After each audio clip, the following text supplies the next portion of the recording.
So first, just your name and spell it for me. And Yes, it's title. Rabab Abdulhadi, Rabab, last name Abdulhadi.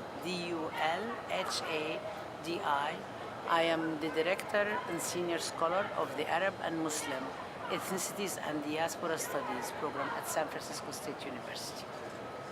So that's such a big subject. So I guess first I want to get a sense of what is your academic mission? What is it that you really do?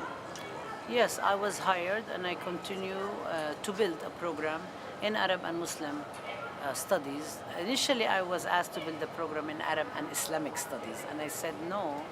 I'm not a religious scholar. I'm not a scholar of Islamic scripture. If San Francisco wishes to do that, they will have to hire maybe about 12, 15, 20 people who know this, because it's a very big subject. I do study Muslim communities, and I say I study. I don't study all Muslim communities. I don't study all Arab communities. So they brought me to build a program. And actually their interest was, and I wasn't really quite hip to it at the time, they really wanted somebody to build Palestine studies, because that was, and I said I will build Arab and Muslim studies, and but they said American, and I said no, actually I really want to do ethnicities and diasporas, because I really think it's important for us to account for Arabs and non-Arabs and Arab majority communities, Amazigh, the Kurds, the Armenians, the various non-Arabs, the Greeks, and to be able to account for non-Muslims in Muslim majority as well as Muslims. So you talk about the monotheistic religions, Christians and Jews, you talk about non-monotheistic like Hindu, Sikh, you talk about Yazidis, Assyrians, anybody. Okay, so basically to kind of like be able to account for the diversities and to also think about what is home and what is homeland. So some people will say I'm an Arab American, I am originally from here, but my background or my ancestors come from the Arab world. Some people say I am an Arab, and they Arab living in the U.S. Some people say I'm a Muslim, identify. And the reason we brought Arab and Muslim together is because I felt that we are in a historical moment post 9/11, 2001, that the Arab and Muslim are targeted, both targeted. And so it's really important to teach the two. They're not the same, they're not conflated, they do not take precedent over each other. The whole question of what's diasporas, what's ethnicities, what's home, what's homeland is all in there. My own specialty, I'm a scholar of Palestine studies. This is what I've historically done. I'm trained as a sociologist, and but this is the area that I know the most and I've been working on the most, not to the exclusion of others. I also work on gender and sexuality. I work on critical race studies, post-colonial, anti-colonial studies. So I'm kind of, and I think when you're doing the kind of work that I'm doing, it cannot be but interdisciplinary and multidisciplinary, because you have to draw on different things. So that's what I was brought to do, and I began building the program in 2007. I was supposed to steer 12 faculty members, but right before I got to San Francisco State, the administration created another alternative program called Middle East and Islamic Studies. And so the 12 faculty members were not available anymore for me to steer them. But I had negotiated and I insisted on, at very least, have a critical mass of 3 faculty members, me and 2 other tenure track faculty members. So we will be able to build the program together. Not one person can do it. So that's what I've been brought to do, and I've built the program even though we were 2 faculty members were taken away from us in 2009 as a result of pro-Israeli groups protesting. And so the president of the university at the time canceled our searches and deleted the faculty lines from the program. So let's say from 2010 until now, I've been a one-person program, basically doing all of this stuff. So I was really, my job was to build the program, to build an academic program, to advise students, to mentor students, to make them grow, because this doesn't exist at San Francisco State. There isn't a track record of actually dealing with Islamophobia, dealing with anti-Arab racism, dealing with hostility to Palestine, understanding that part of the world and the people who come from those parts of the world. And if we talk about Muslims, we talk about over a billion people, right?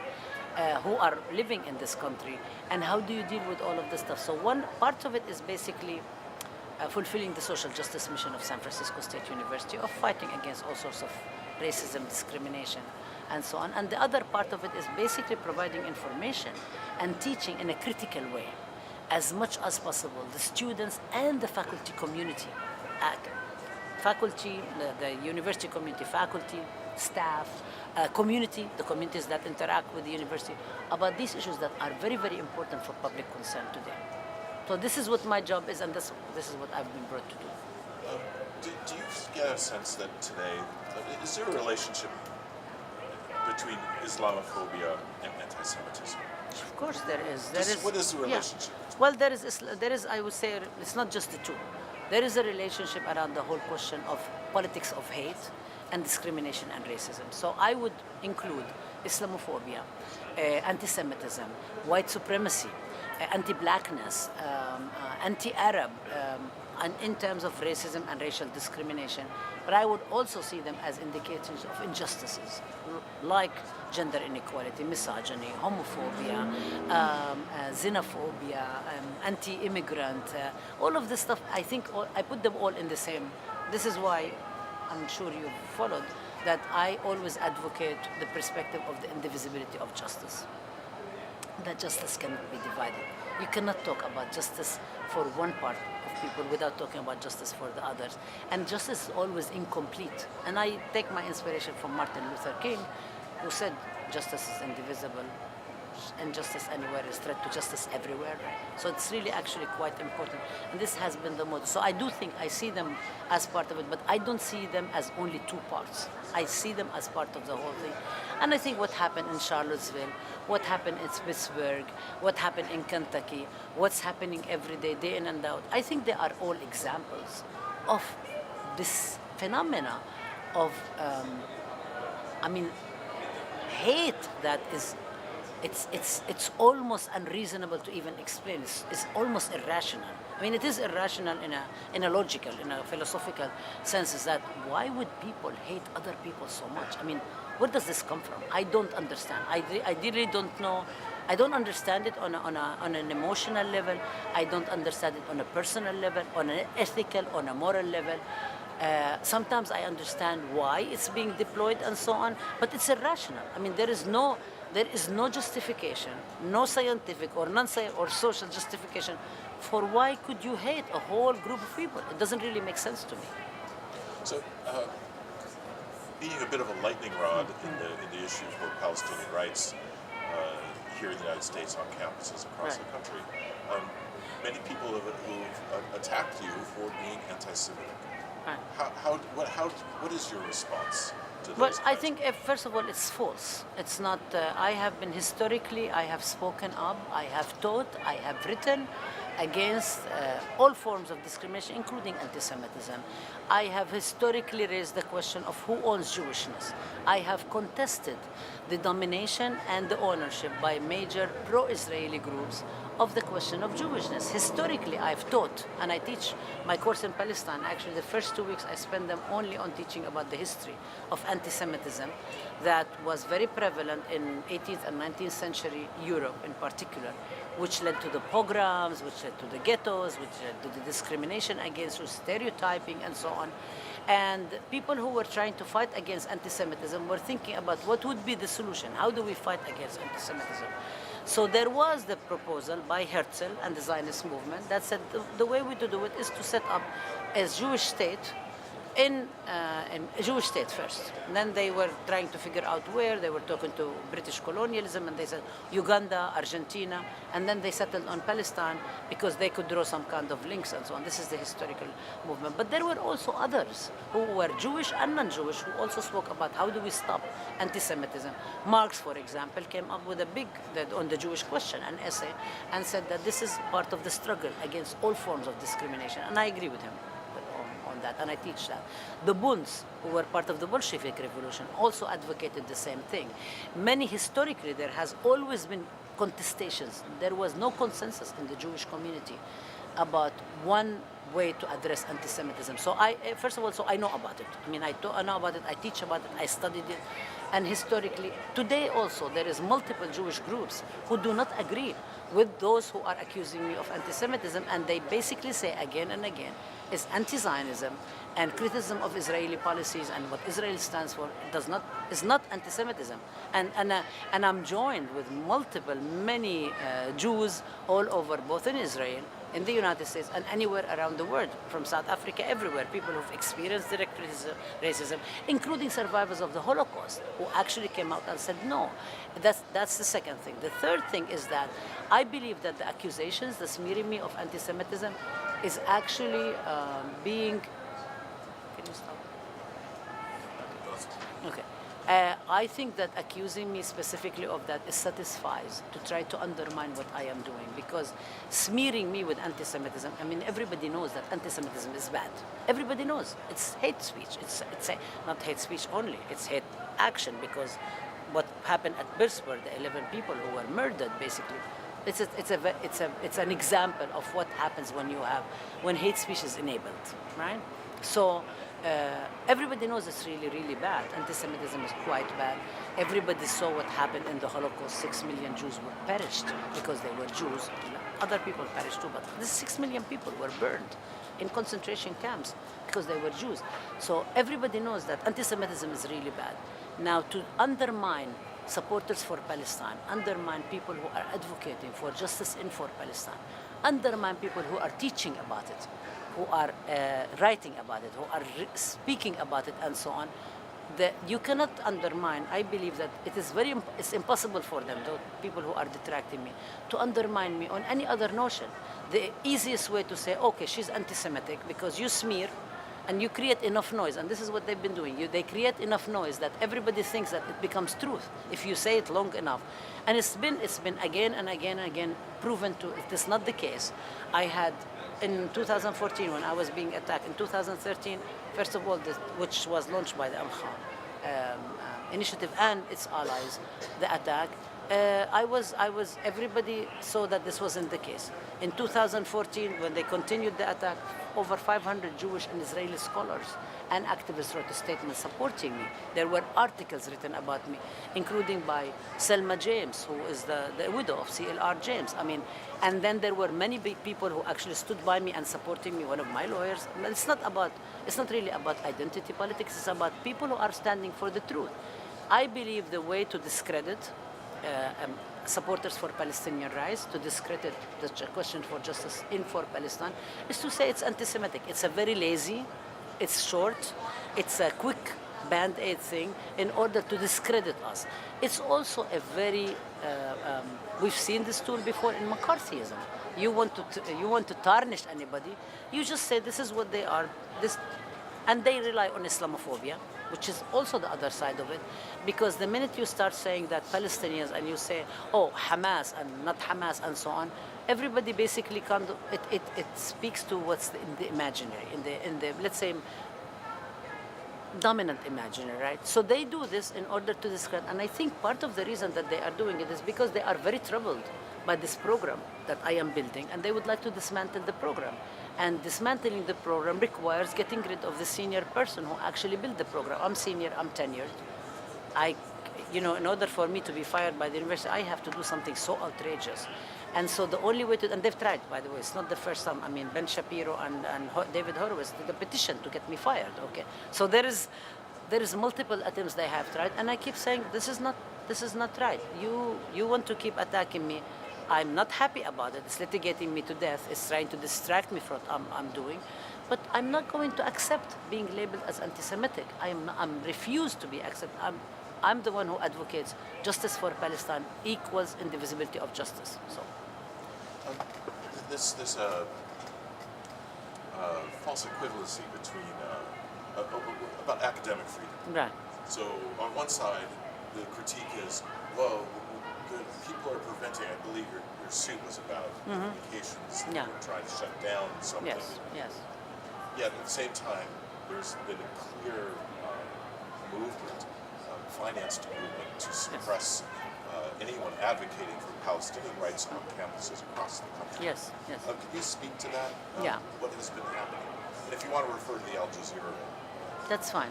Well, first of all, actually, thankfully, finally, this lawsuit was dismissed with prejudice by a federal judge, Judge Orek III, who. If you can, just Yeah.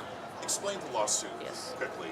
And Let me and then let it me was just put it dismissed. in context because I think this would be useful for you. Is that the lawsuit was one of the, let's say, recent attempts to shut me up and put me out of business, cost me my livelihood, cost me my career, smear me among my colleagues and academics, and basically making me radioactive.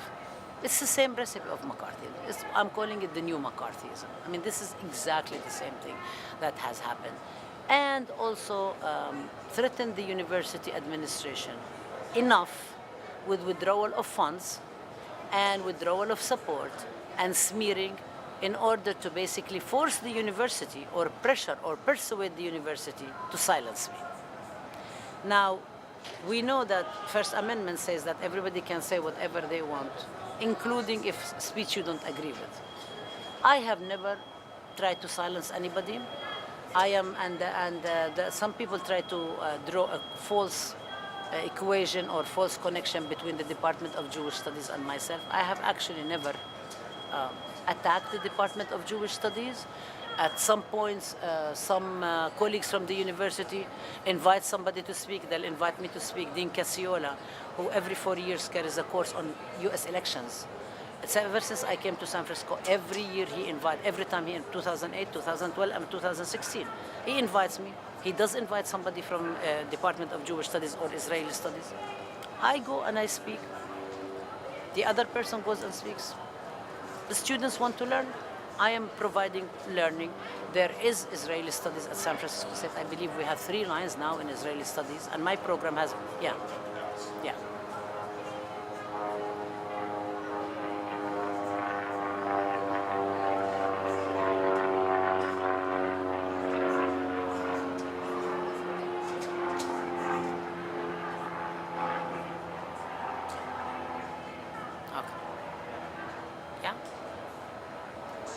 So there are 3 lines for Israeli Studies, 3 faculty lines at San Francisco State, and our program, which was supposed to be 3 people, is reduced to just me. But they do whatever they want to do. I do whatever I do. I'm doing my program. I submit my courses. I don't come to anybody, try to bother anybody or what. I've never done it. So I do believe that in the academy, the university hires people. Of course, I do strive. And I would like to have more scholars at more universities who advocate for justice for all everywhere. Definitely, I'm very clear about this kind of commitment in my academic work, in my advocacy, in my scholarship. So I'm not neutral. In terms of justice and injustice, I'm not neutral. And I do not believe that there is such a thing as objectivity when you have questions of justice and injustice. It's a farce. It doesn't really work. So that's kind of like the whole question of academic and what's happening to me. But what happened to me throughout, that the lawsuit is just a more latest chapter. In 2013 and 2009, as I told you, the students invited Omar Barghouti, who is the co-founder of Boycott, Divestment and Sanction, and a leader of the Boycott National Committee, the Palestinian, to speak. And on campus at the anniversary of the Palestinian mural. We have a Palestinian mural honoring the late Professor Edward Said, which is the only mural in anywhere. But it's in tradition, it goes with the tradition of San Francisco State, with the tradition of San Francisco Bay Area.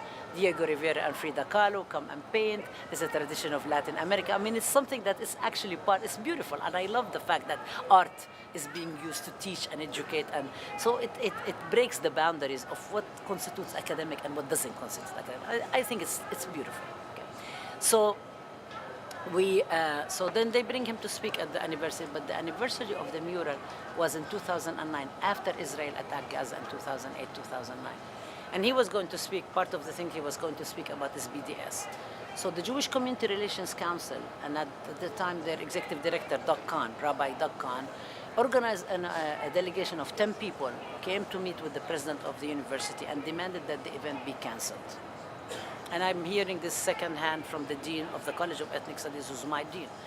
And the dean sent me a text and said, did we sponsor this? And I said, yeah, I endorse it and you endorse it. Because we were going to have another Barghouti, Dr. Mustafa Barghouti, speak as the distinguished Edward Said lecture that we were sponsoring. Now, this is an event the students organized, and we endorsed it. I endorsed it, and the college endorsed it. We didn't give any money, but we endorsed it. So I said yes. So they came to protest and actually demand that the event be shut down. So the university president at the time said, well, I cannot shut it down. This is academic freedom and so on. So even What was the basis for that? they said because BDS is a hate movement.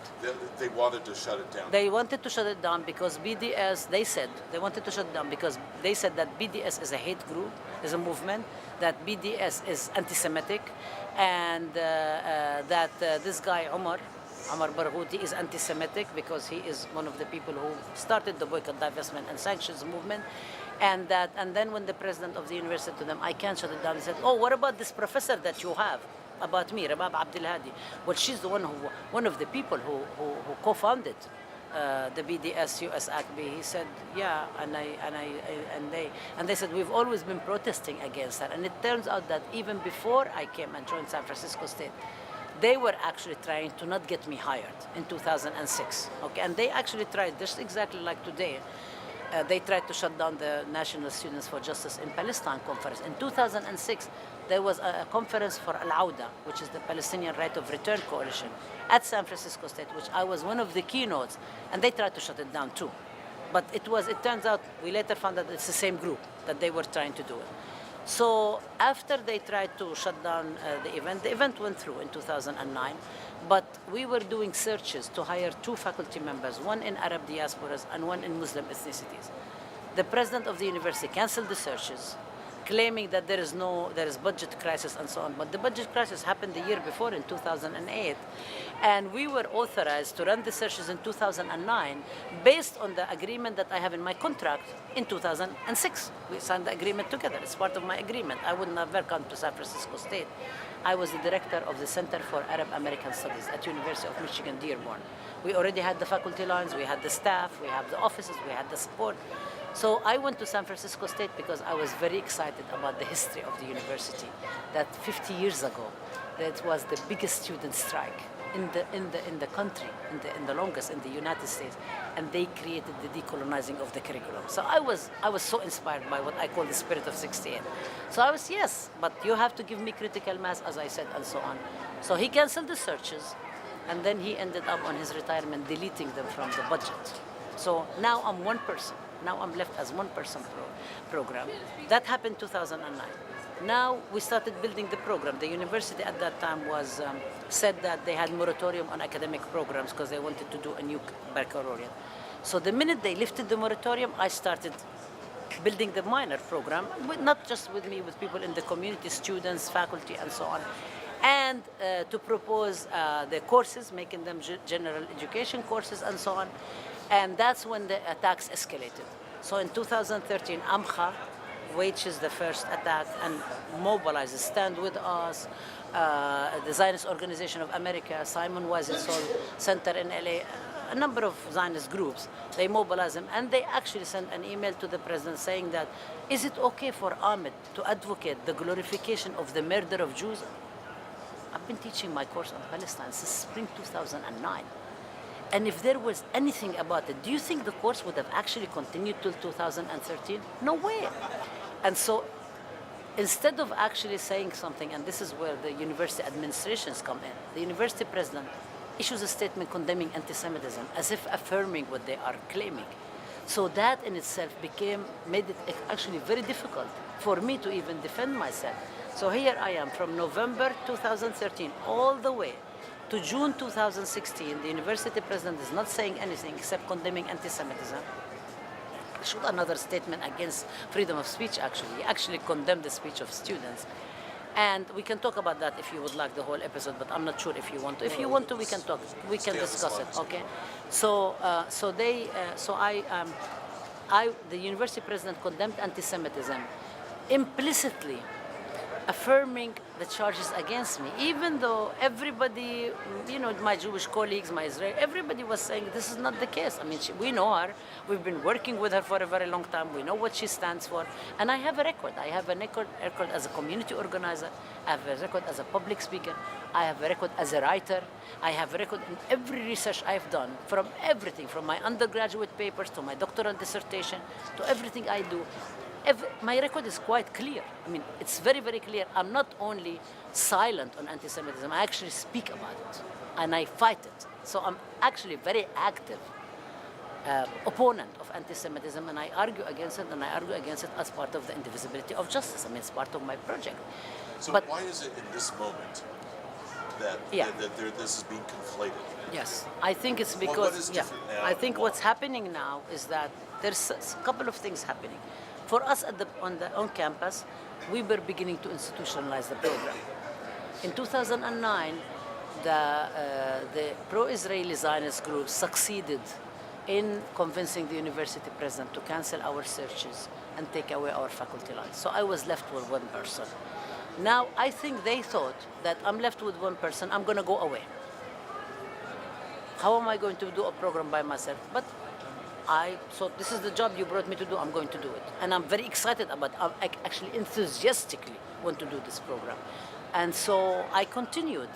And I think when they realized that this is serious, that it's going to go forward and so on, it was, how are we going to stop it?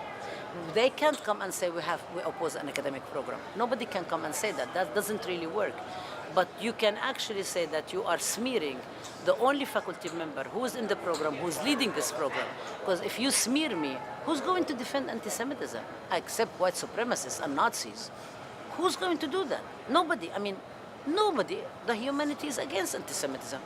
So once you smear me, you discredit everything I do and everything I stand for, and everything becomes suspect. The academic program, the courses, anything I do about gender equality, anything I do about queer liberation, anything I do becomes suspect, anything. So that becomes a very possible smearing thing, and that's exactly what happened. And I think it was really because institutionalizing a program, because historically there have been student organizing at San Francisco State on Palestine forever.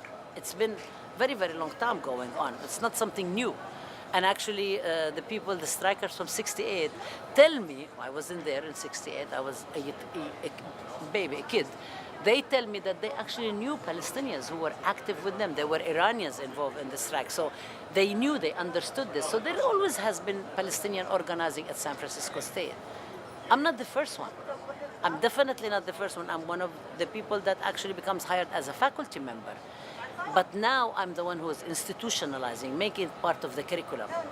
And that is not acceptable. That's not acceptable to the pro-Israeli forces, not acceptable to Zionists, because I believe that they feel that this country is theirs, they can do whatever they want, and how dare we challenge, how dare we question U.S.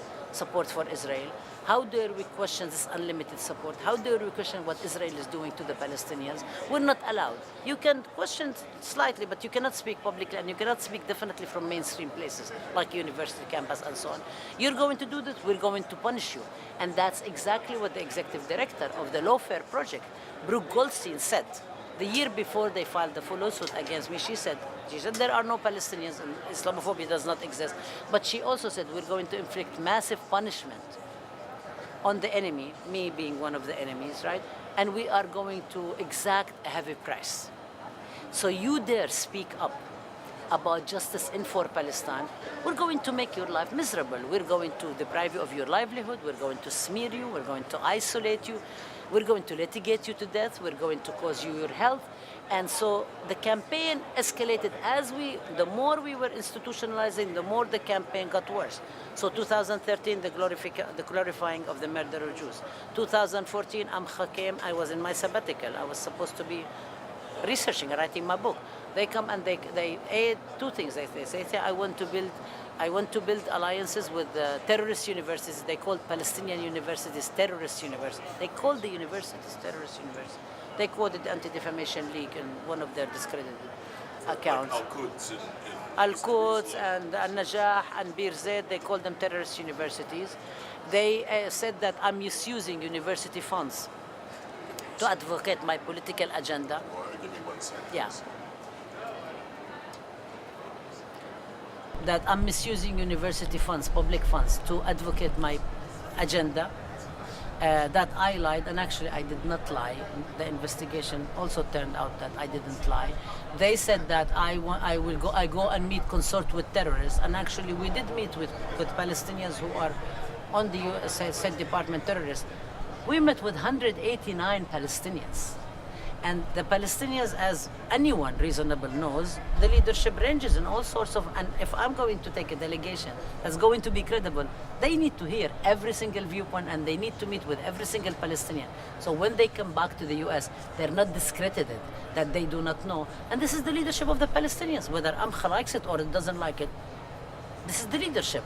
So they basically selectively picked on the terrorism, they picked on Islamophobia, they enlisted it because it was in people's minds, and they labeled me with that. They labeled me as a terrorist, they labeled me as anti-Semitic. They said I was a thief, I stole money from the university.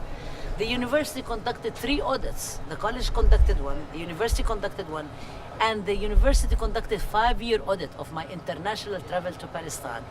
Not a single question was about a missing penny or a receipt. Every single question was political. Why am I going to Palestinian universities? What's this memorandum of understanding I want to start with Palestinian universities? And I was doing it because San Francisco State did not have a single agreement with any Arab or Muslim side. And the university president actually wanted to do it. So I was quite excited about it. So I'm like, oh, of course, because I have relations with Palestinian universities. I wasn't really excited about doing more administrative paperwork. I hate paperwork. I have to do it. So I had to fill out all the forms and do it because this is what the university wanted. I did not really need to formalize my relationship with Palestinian colleagues because this is where I come from. This is the people I know. And so they did that. Okay, so that took all of 2014. 2015, we start proposing the minor program. The attack escalates, so now we're proposing something called the Edward Said Scholarship. Okay, and one of our young donors, who was a student at San Francisco State, a local boy did good, said, I would like to support scholarship and excellence in teaching.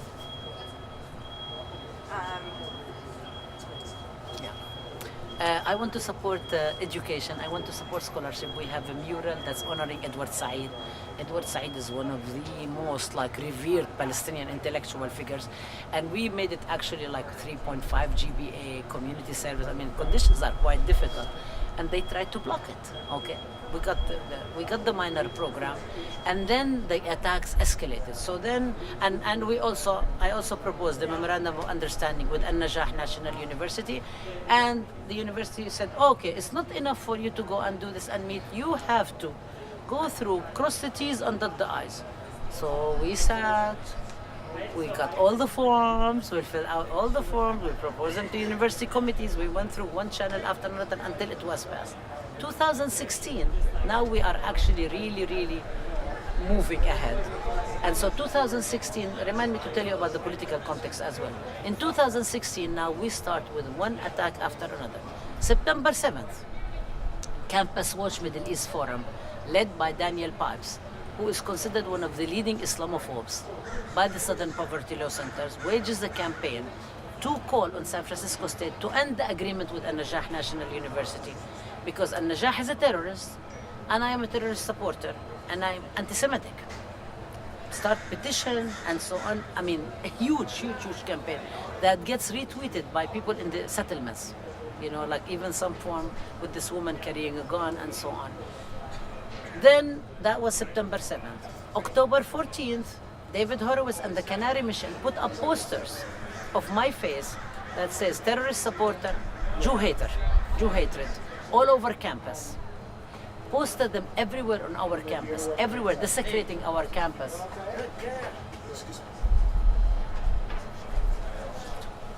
So they posted them all over campus, and the university weaponizes free speech to support the right wing, and that this is something that they are, this is what they can do, and so on.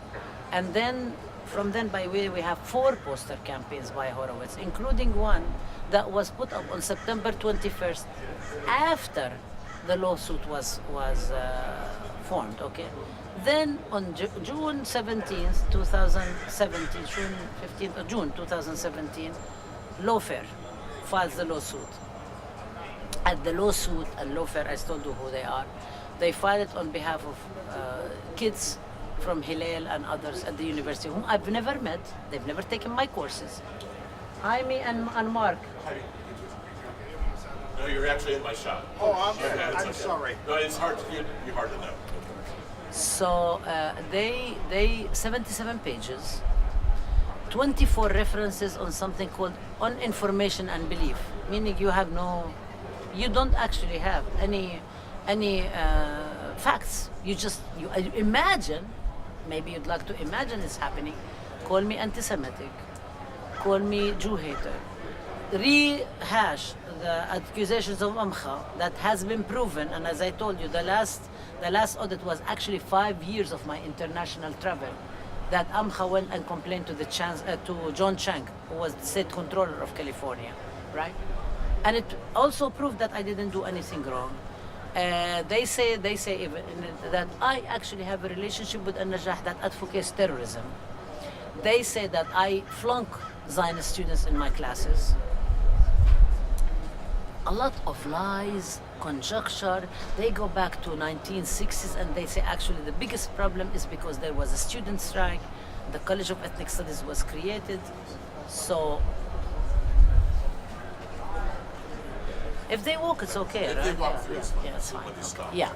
So it's so full, and I'm trying to think. Okay, and I don't even know about it until I see a Campus Watch tweet. The university doesn't even tell me. So here I am. What am I going to do with this lawsuit? It's really big, and they're represented by one of the most prestigious international mega law firm in San Francisco that has over 900 lawyers. And I don't even have a lawyer. The university has not even talked to me about it. So I contact the university. The university says, oh, we're not sure, we do not know when we're going to do it. The guy who gets in touch with me says, well, I'm not sure, I'm not the litigator, Meanwhile, you know that Lawfare has requested public record on everything you have with Al-Najah. What am I supposed to do about that? So the university actually gives them 440 pages. 440 pages of my emails with Al-Najah National University. No smoking gun. When they revised the lawsuit, they took it out. Nobody came to me and said, we're sorry. Nobody said, oh, we apologize because we accuse you of something that's not true. What are they looking for? What are they trying to say? They really would like to say that I am anti-Semitic, that I am a Jew hater, that I am a terrorist, and that in such a way, then they are actually discredit me and scare anyone else from speaking up, teaching, or researching about Palestine. I mean, it's not even a question of debate. It's not a question of even allowing different viewpoints. They would like to shut me up completely and teach other scholars a lesson. You do this, this is what's going to be. You're going to be the next Rabab Abdulhadi. And so they've tried, and I was really fortunate to have found the lawyers, the pro bono lawyers, whom I found it, to defend me. We defended against the lawsuit, and they continued with their power. I mean, at one point we went in court and we had a lot of people from the movement. Of course, we have a very broad movement. I call it Community of Justice, coming to court on November 8th. And there was no space for all our supporters, so the judge had to tell their lawyers to get out and sit in the jury box to make space. So, see, the thing is that we do not have, and you asked me about the whole question of funding and so on. So there is two other elements I think are really, really important to think about this. Why is it that advocates for justice in for Palestine, who are people who are advocating for boycott, divestment, and sanctions, are being discredited? Why is this the case? I told you about the conditions in the US and what's happening. There is two other issues. One is that apologists for Israel are unable to defend Israeli actions. They cannot.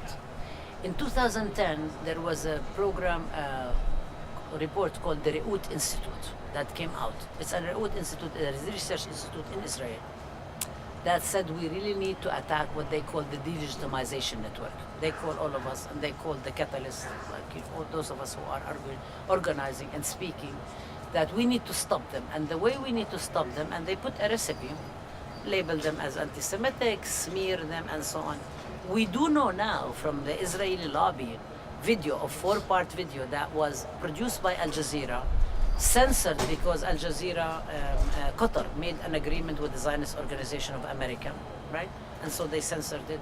But it was leaked by Electronic Intifada. So now we have the 4-part. We do know that there are tactics that they are using: Israel on Campus Coalition, Canary Mission, Amcha, Al-Gemaner. By the way, every single one of them has attacked me, one time or another. I mean, they're all, I'm very familiar with them. I'm at the receiving end of their nastiness. So they basically, what they do is they are taught, they actually teach their participants. They have millions of dollars. They are supported by somebody like Adelson, Sheldon Adelson. They are supported by a group called the Koret Foundation, which at San Francisco State gave $1.5 or $1.7 million to the university, and then took it back because the university did not feel the university disciplined Palestinian students enough. You know? And so they took it back.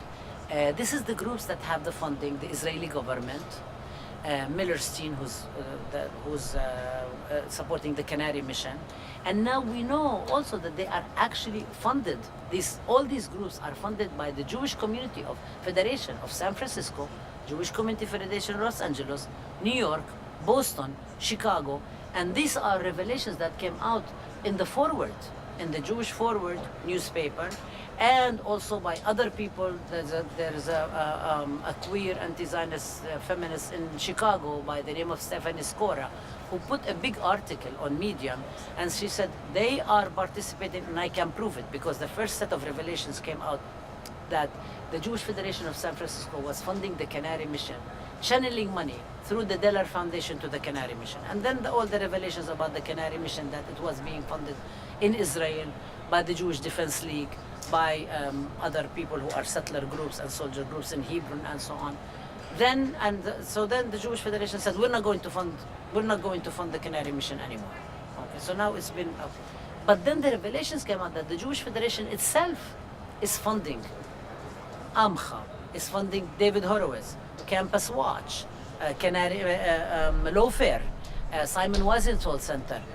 Every single group that has targeted us has actually been funded by a very respected group, the Jewish Federation of San Francisco. And this speaks to the ways in which these groups that claim that they speak for Jewishness, and they don't, okay, but they are apologists for Israel, are so desperate to cover up Israeli crimes, because it's very difficult. You cannot cover it. You can't cover it up. I mean, how you can cover killing children? How you can cover shooting somebody who's already injured on the ground by a medic? How can you cover people sitting in Sderot eating watermelon seeds and watching the bombing of Gaza, wreaking havoc and destruction? Okay, how can you celebrate that? I mean, it just doesn't make sense. So instead of them saying, okay, we really need to maybe adjust our thinking. Maybe we support Israel, but what kind of Israel do we support? What kind of a state we would like to see? We support Israel in its attacks, in its apartheid, its colonialism, in its racism. Is this what we will support? We are supporting Israel that is committing acts like the apartheid regime of South Africa did, like white supremacists did in India. Is that okay? Is it okay to make alliances with Trump, who is saying that, oh, there are two sides in Charlottesville, right? Is that okay in order for you to support this very right-wing, very racist, very colonialist regime in Israel? Is that okay? Or should you really adjust? If you're not going to adjust your thinking and say we're going to be critical of Israel, not only about prayer on the Wailing Wall, whether men and women are segregated, not only whether you are actually talking about conversion by the Rabbinic Council, but you're actually also dealing with serious issues, i.e., how are asylum seekers being treated, even before you talk about Palestinians? How are Ethiopians, women, being sterilized, okay? How are Israelis actually discriminated? They beat up an Ethiopian soldier, Israeli soldier, who's black. I mean, it's just, and I think for me it makes sense, because a regime that's actually discriminatory and racist against Palestinians and says that the only people in the world who have the right to self-determination are Jews, and consider Palestinians as second-class citizens, it's indefensible. It's indefensible. What Israel is doing is indefensible. So instead of them actually saying, okay, this is what we're going to do, what they are trying to do is cover up for Israel. The only way you can cover up is by smearing the people who are criticizing Israel and saying this is not okay. And one of the problems that they have with somebody like me is I'm actually building an institutionalized program. I am not only speaking, I don't just go and speak, I'm an educator. I teach, I write, I research, I teach generations to have critical thinking. I assign Zionist stuff on my syllabi and so on. The students have to read everything.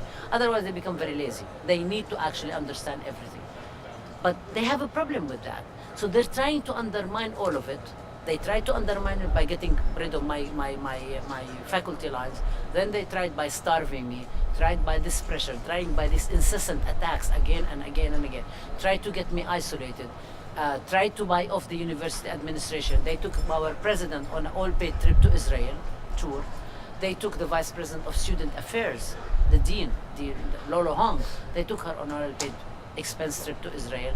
They're trying to do everything. And I always think is that, my God, if you spend 10% of the energy in trying to criminalize us further, after Palestinians are criminalized in Palestine, 10% of the energy in anti-hate work, where would the word be?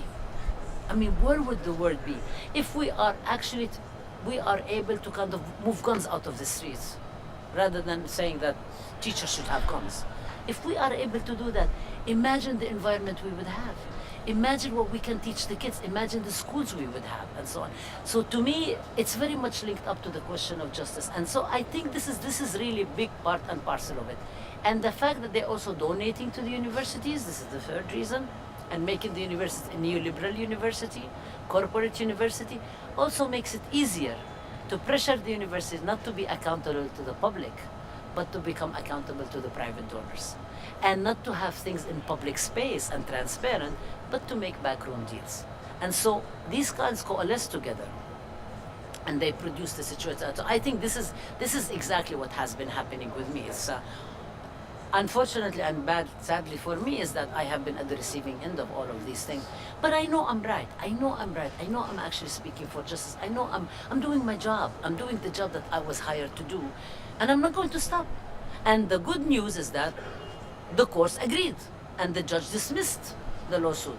And they even, when I told you, they accused me of actually flunking Zionists and so on, then the next time they revised the lawsuit, they didn't put it in because they can't prove it. It's not true. There is no smoking gun. I mean, you keep looking for it, give it up. I say give it up and go find something better, productive to do with your lives. Stop this hate. Stop this derogatory stuff. Stop, this woman is standing there calling us kafirs and saying, go back to your country. Why would people want to do that? I know why people want to do that. We need to educate them and enlighten them and so on. But don't make it possible. Don't enable them by making the resources available, because that's actually quite dangerous for everyone, not just for us. I have heard on many occasions the Israeli perspective is that the reason why these critiques and BDS is anti-Semitic is that they're undermining Israel's right to self-determination. Israel exists. Can you explain First of that? all, Israel exists as a state. Israel is one of the strongest countries in the world. Secondly, why do they need Palestinians to recognize them? I mean, since when? Whoever asked people who are like, black people come and believe, they say slavery is okay. It's not okay. I'm sorry, Zionism is not okay. Zionism is, for me, a racist, colonialist, settler movement that tries to eliminate Palestinians, ethnically cleanse them of their land, erase their culture, erase their villages, erase the names of the streets even, and replace them with another population. That is not okay. Can we share the land? Of course. Why not? Palestine historically has been a land where people came and gone all the time. Colonial borders are very new. Borders are very new. Borders in Palestine are very new. They only started with the Sykes-Picot Agreement in 1916. There were no borders. People came and go all the time. And actually Palestinians, when Jews started to immigrate to Palestine, they thought that it's like everyone else. Armenians, everybody comes and goes. It's the Holy Land. Of course you would go there, right? They only began to protest after they found out about the Balfour Declaration in 1917, that the colonial rule, British colonial authorities, actually promised Palestine, a land doesn't belong to them, to the Zionist movement, for whom the land did not belong either, okay? And after actually the Russian or the October Revolution opened the Tsar's vaults and found in it the secret deal of the Sykes-Picot Agreement and realized, oh my God, there is actually a colonial process here. But there were no borders before. People came and gone, like Jews came and gone, and everybody else came and gone. And people did not, until they realized that there actually design movement that sought to replace them, to substitute Jews, to substitute Palestinians with Jews, and that it was actually a very deliberate movement whose slogan was to Judaize land and labor. Judaize land and labor. I mean, expel Palestinians from their land, expel them from their job, so they could leave. So this process has been going, and it's all proven, it's all in history books. We can talk about this forever and ever. So there's something wrong with that, and it's very difficult. It's impossible. Like you come and you say, as I said, you come to say black people, oh, you should just actually accept that slavery was okay. It wasn't okay. It never will be okay. Okay. So that even the foundation of Israel is problematic. Yes, I believe the foundation of Israel is problematic. But the BDS movement, that's not what it's saying. The BDS says Israel occupies the West Bank and Gaza Strip, Gaza, Sinai, and East Jerusalem in 1967. Israel does not treat Palestinians, citizens of Israel, equally, to say the least. That's actually the understatement of the year. It's actually, and the new nation state law that they just passed legalizes, legislates even that, okay? And Palestinians have been made refugees in 1948. 750,000 to 800,000 Palestinians refugees. They have the right to implement United Nations Resolution 194 to be able to return to the lands of their ancestors or be compensated if they wish to do so. And the emphasis on both, not only on compensation, because if they wish to return, they should be able to return first, because that's inalienable right for everybody. So these are the three parts of the Palestinian people. The lands occupied in 67, Palestinians in Israel who are facing an amazing discrimination, and Palestinian refugees. So the BDS movement says in order for Israel is refusing to listen to international law. There have been multiple United Nations resolutions. There have been Security Council resolutions. Israel continues to build settlements over settlements over settlements. We are in the olive season now. They're cutting olive trees. They steal the olive harvest. They burn. And I know that personally because I have, with my brothers, my siblings, we have land, and actually the crop this year is much smaller than it was before. I always ask my brother to send me olive oil so I can taste the new one, because this is what I grew up with, sort of a piece from home. And this year he only sent 5 bottles. It's 5 like Coke bottles, It's getting smaller and smaller. They're destroying the crop. So they are destroying the livelihood. So what the BDS movement is saying is that Israel, since it's refusing to listen to international law, we need to make it, compel it to listen to international law, exactly like anyone else. The civil rights movement is engaged in boycott. Every single movement, you think something is bad, you engage in grape boycott. People supported strawberry boycott, supporting the Cesar Chavez and the Farm Labor Organizing Committee. People boycotted South Africa until South Africa listened to ending political apartheid. It's a very valid. Why you are saying it's hate? It has nothing to do with hate. You do something wrong structurally, I'm going to say withhold the money I'm going to invest in you until you behave, because your business is really bad. Okay? There is nothing wrong with that. Divestment is divesting from companies that do business with the Israeli government, and sanctions against the Israeli government. And when you're talking about it, this is the boycott in general. When you talk about the academic one,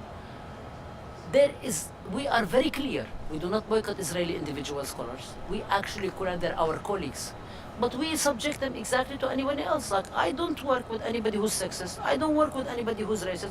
I'm not going to work with anybody who supports Israeli apartheid. It's the same thing. I'm not going to support anyone who engages or who supports or who justifies the killing of Khashoggi or the Saudi bombing of Yemen.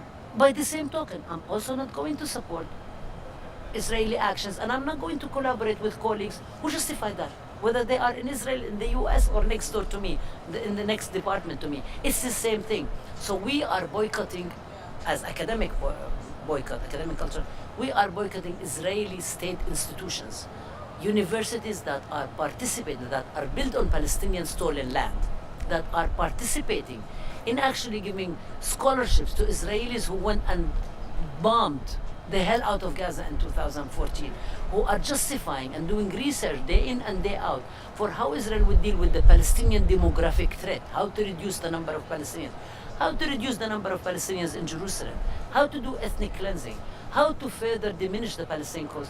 I'm not going to work with people like that. Exactly the same way I'm not going to be working with any white supremacist, any homophobe, any Islamophobe, any misogynist. It's the same thing. I have the same standard. So, and we're doing the same thing too. So they are trying to smear, because the movement is spreading across campuses. Students are asking their universities to do the same thing. They ask their university to do towards Nike. They ask their university to do against apartheid. They ask their university to do against around integration. It's doing the right thing. It's very, very simple. It's a question of justice and injustice. And I think the pro-Israeli movement, the Zionist movement, is trying to smear us because they have no other argument. They fail in giving any argument about justice that justifies what they are doing. So the only thing they can do is to smear us with anti-Semitism, draw in Islamophobia, because it's very popular, very fashionable, draw on white supremacy today, by the way, because they all keep calling us anti-American. They in court, their lawyer, a couple of times got up and said, but she talks about white privilege. Yes, I think there's something wrong with white privilege. I'm sorry. Yes, I think there's something wrong with white privilege. I think this is something. I mean, really, he stood twice to the judge, and the judge said, oh, but she said, I said, yes, I said, I don't take that back. And I'm against white supremacy. I'm not against white people. I'm against white supremacy. My best comrades come from all sorts of communities, not just from one community or another, friends and so on. So I think it's a failed argument that the only way to undermine it, to discredit it, is to smear us with things that are so untrue. Let's we can wrap up too, Yeah. because I know you're busy. Yeah.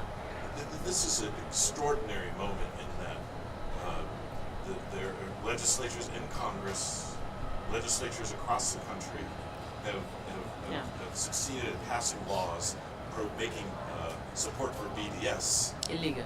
Not illegal, or punishing people who calling it engage. anti-Semitic at a legislative level. Yes. Talk about that. Okay.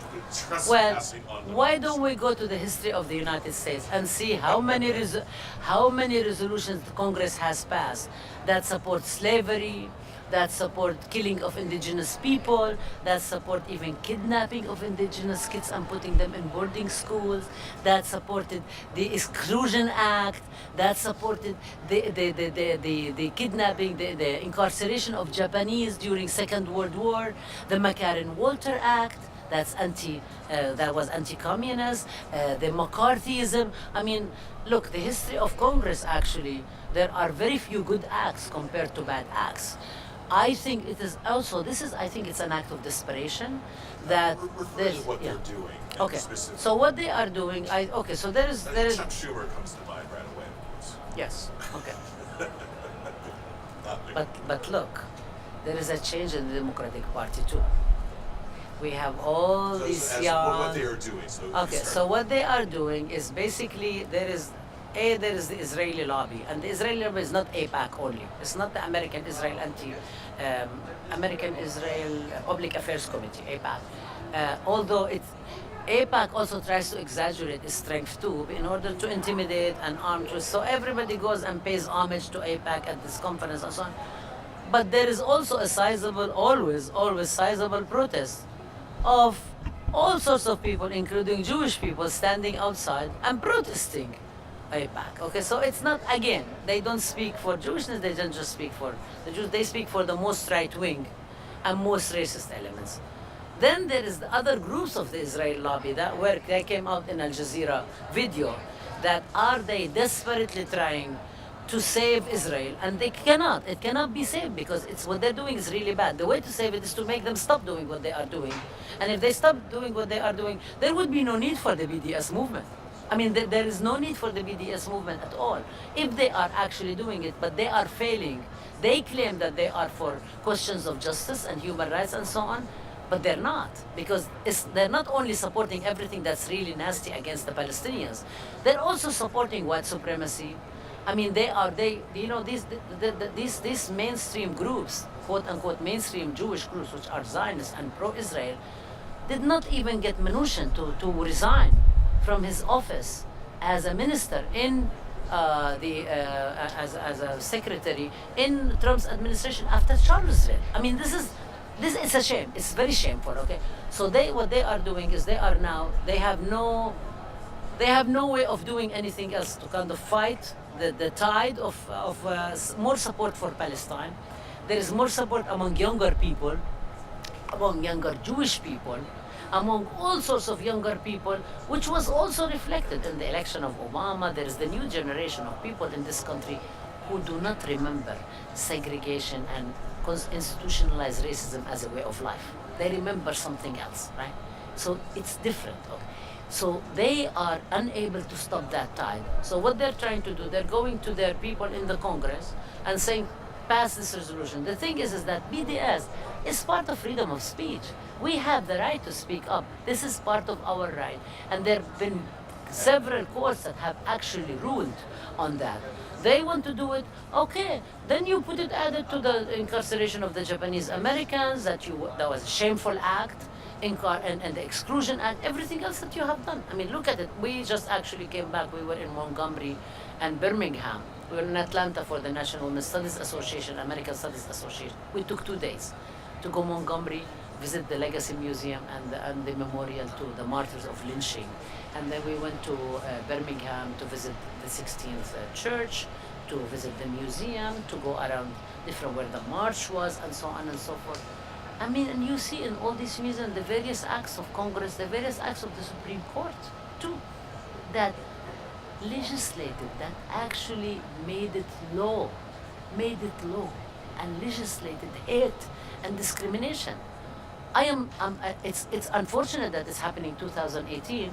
It's unfortunate that people are actually trying to stop this movement for dignity, for freedom for the Palestinians, and for justice for all, by actually doing these cheap acts to legislate and so on. And it's not, by the way, straight. It's not just somebody woke up and said, oh, we're going to do this. This is part of the Israeli lobby that's trying to do that. And this will fail too. It fails in courts.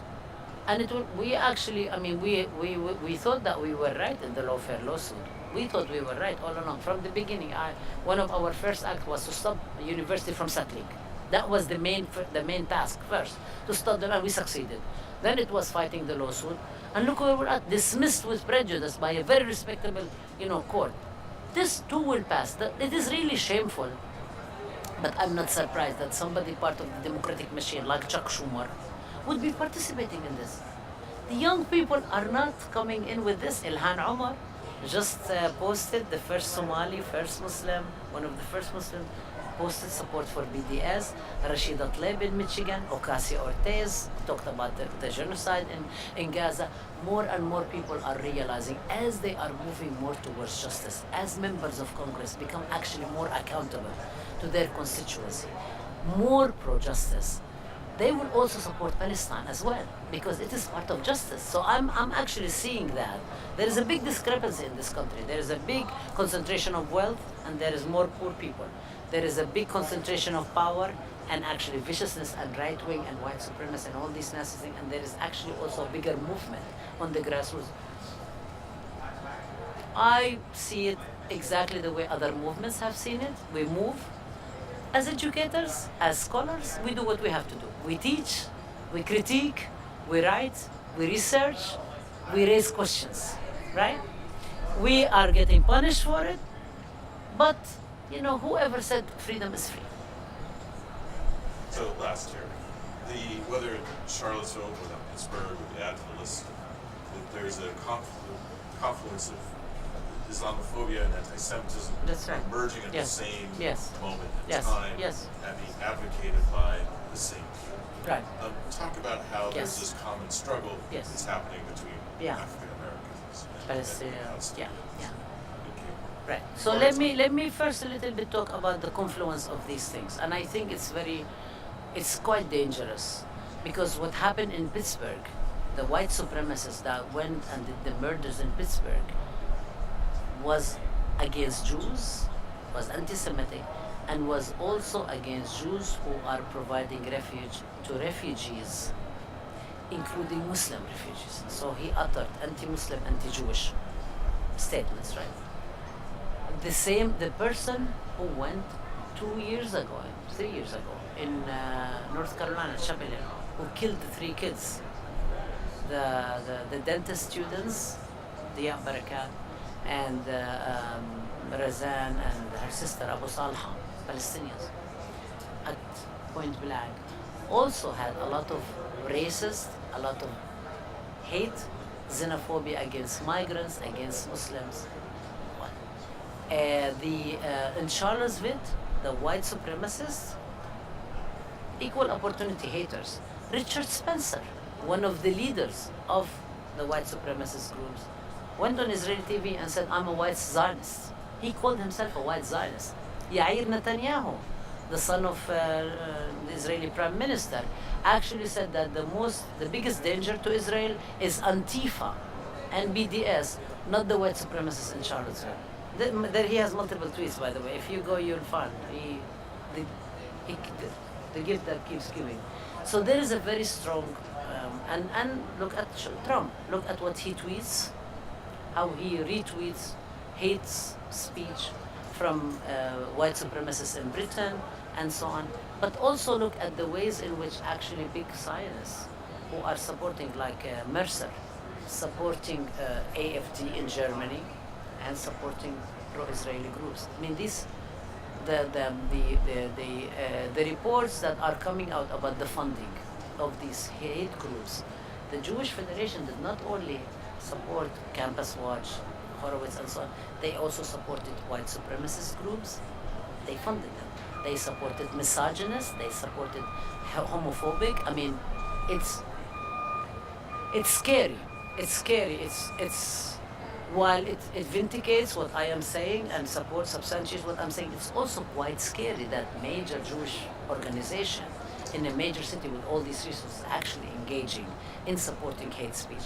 Horowitz has spoken against the movement for Black Lives, against sanctuary, and against the Palestinians, and against Muslims. I mean, so this is, but the history of solidarity actually goes long time ago to people's recognition of the importance of understanding the struggle of other people, thinking of the struggle for justice for black people as very much connected to the struggle of Palestinian people. I'll tell you something from my own personal life, because when I was growing up, I remember one time there was a front page and they said Angela Davis was indicted, and my mom pointed to it and she said, "She's framed. She's framed." My father wasn't paying attention. Why? And he said, "Well, she's black, of course she's framed." People were always supporting Muhammad Ali, not only because he's a Muslim, but because he refused to go serve in Vietnam. The black civil rights movement, the black power movement, there has always been appreciation and drawing lessons, anti-apartheid movement and so on. So historically this has always been brewing, but in the current period, when Ferguson, and when Michael Brown was killed, and when the police sent the tanks to the streets of Ferguson, and it turned out the former police chief was trained in Israel. Compliments of the Anti-Defamation League, they had a program that the Jewish Voice for Peace called the Deadly Exchange. They call it Deadly Exchange. When people found out in Palestine, kids in Gaza who were under attack by Israel, sent tweets to Ferguson saying, "Oh, we know what tear gas is. Here's how they deal with tear gas. This is what you need to do." They tweeted saying, "We know what you are doing." And the people in Ferguson said, "We know what's happening to you as well." So there was a lot of, it was actually the same summer when Michael Brown was killed, which was the same summer when Muhammad Abu Khdair, the 16-year-old in Jerusalem was kidnapped from front of his house, taken to a forest that's built on the ruins of the village of Deir Yassin where the massacre happened, made to drink kerosene and set on fire. We visited his parents and we go, they're our friends. We go all the time. First we went to pay condolences, but it was happening at the same time. It was this kind of like, I don't want to call it everything lynching, I want to call it lynching-like, because every experience has its own. So I don't want to call everything the same, because every tragedy holds its own historical weight. But it's very similar. It's very similar to be punished for who you are, to be killed for who you are. So there is all this solidarities that come in. So I could speak about when I organized the Indigenous and Women of Color Feminist Delegation, which included, among others, Angela Davis. And we went to Palestine, and we were in Jerusalem. Angela Davis introduced herself the next day and said, one of the things that sustained me when I was in prison for 18 months was a letter I received from Palestinian prisoners. So when we went to Jerusalem, one of the people who met us was one of the prisoners who wrote the letter for Angela Davis. And that was, it was incredible. When we were, 2 years ago, when I organized the Prisoner Solidarity Delegation, in the first one ever, from the US to Palestine, Emily Douglas from the Black Panther Party, Hank John, multiple other people. We had four former political prisoners, and we had other people, activists and scholars and trade unionists and so on. So we were having a conference at Birzeit University. Mumia Abu Jamal called from his prison cell to wish us success. Former prisoners and current black prisoners and other prisoners in US prison wrote a statement supporting Palestinian prisoners. We sent it to Palestine. I was collaborating with the Institute for Women's Studies at Birzeit University. They translated it to Arabic, printed 500 pamphlets, so we could take it around everywhere we went, so Palestinian prisoners can see the support that they are receiving from people who have been incarcerated for over 40 years in US prisons. So there is this kind of like solidarity that has been going on. Robin Kelly, the scholar at UCLA, has gone to Palestine with us this past March in the Teaching Palestine project, at his own expense, and keynoted the conference with me at Birzeit University at Al-Najaf. He's going to be keynoting with us the conference we're doing in South Africa in March at the University of Johannesburg, in Soweto, at the University of Pretoria. There is this solidarity that existed for a very long time, that continues to exist. SNCC, from the time students were coordinating committee issued a statement and they were penalized, to today, when we see movement for Black Lives coming out in their platform support, it's always there. And I think it's a recognition of both the injustices as well as the strife, the quest for justice, that people identify with each other. If you see, I know nobody was allowed to go into an SJP conference, but the concept had indigenous kids, it has black kids, it had Latino Mecha kids, it has people from all over, from all backgrounds coming together and saying, we are unified around the question of justice. And yeah. Last here. Yes. So worldwide, there's a bit of a mantra now about the rise of resurgent anti-Semitism. Yes. In Europe, around the world. Of course. Why? Why do you? Because there is support for white supremacy. This is the thing.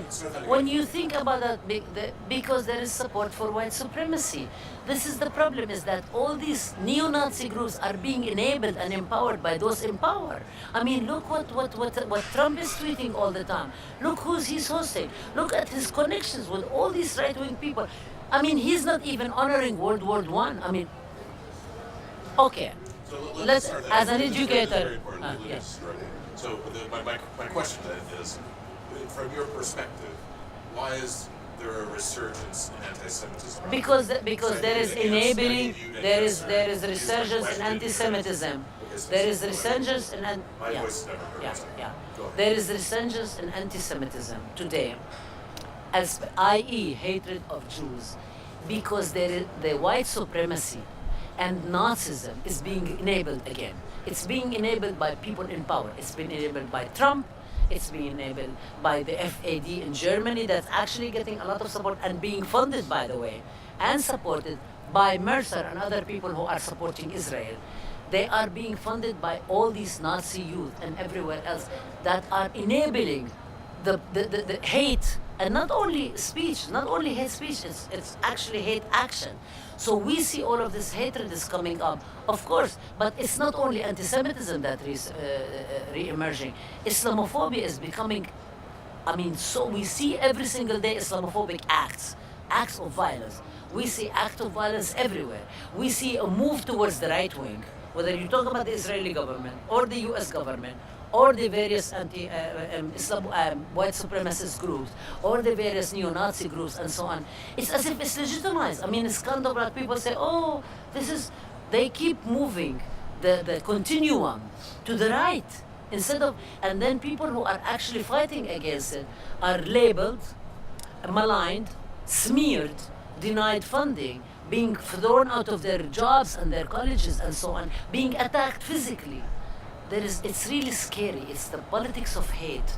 It's gaining a lot of support, and something has to be done about that. It has, by the way, and anti-Semitism, the white supremacists hate Muslims and hate Palestinians the same way that they hate Jews, that they hate blacks, that they hate anybody else. This whole question of white supremacy that actually tries to regain the settler colonial project, whether it is in the United States, South Africa, or anywhere else, is being, I mean, Trump defended South Africans who took away the land of black people and lied that they have been attacked. And you know this is not the case. So all of these phenomena are connected together. And I think the only way for us to fight them and stop and basically find and regain the gains of the movements of the 60s that have been taken away little by little by us is to actually really have the framework that I keep advocating for, indivisibility of justice.